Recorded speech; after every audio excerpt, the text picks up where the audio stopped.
To continue our discussion on atomic and nuclear physics, let's now take a look at the concept of activity and half-life.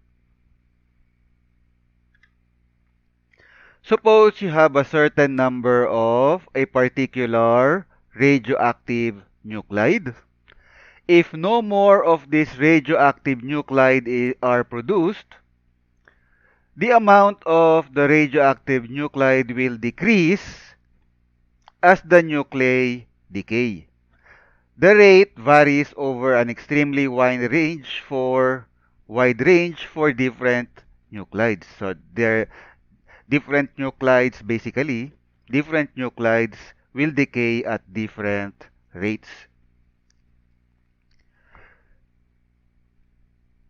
The rate at which the amount of a particular radioactive nuclei will decay is given by the following equations, or is described by the following equations. You have n is equal to n naught e to the negative lambda t,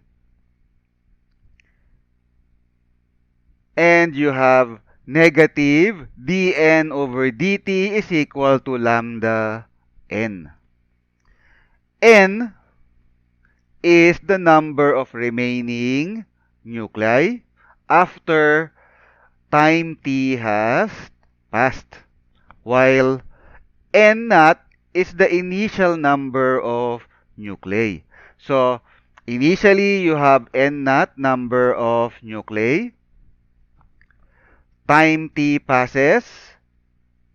After time t, you have n number of nuclei. So, t is the time it takes for the nuclei to decrease from initial n naught to final n. dn over dt, negative dn over dt is referred to as the decay rate or activity of the specimen, and unit is 1 curie. 1 Ci, 1 curie is equivalent to 3.7 times 10 to the 10 power becquerel, or 3.7 times 10 to the 10 power decays per second. That is to say, 1 becquerel is 1 decay per second.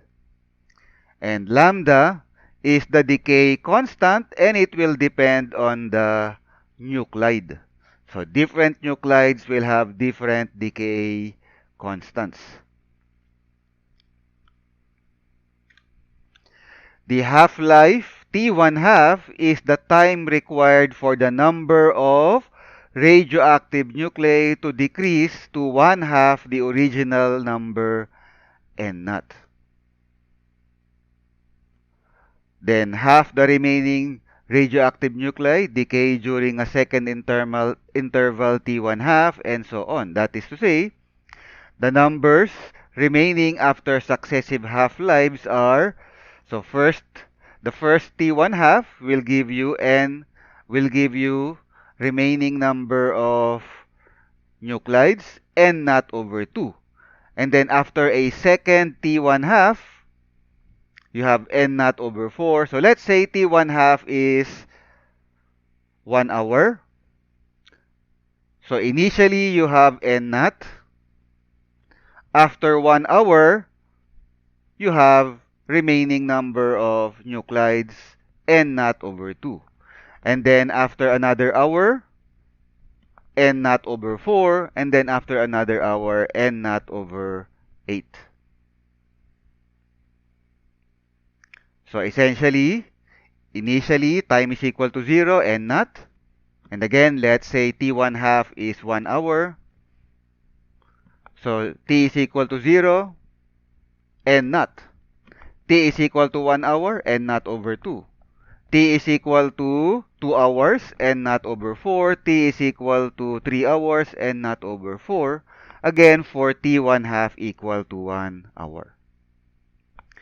T1 half is given by the following equation. T1 half is equal to ln2 divided by lambda.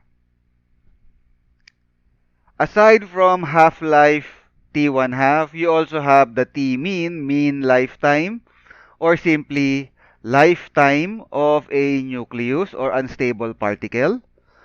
The lifetime of an unstable particle is given by T mean is equal to 1 over lambda, or T1 half divided by ln2. And that's it for now. In the next video, we'll take a look at some examples or sample problems. So thank you for watching.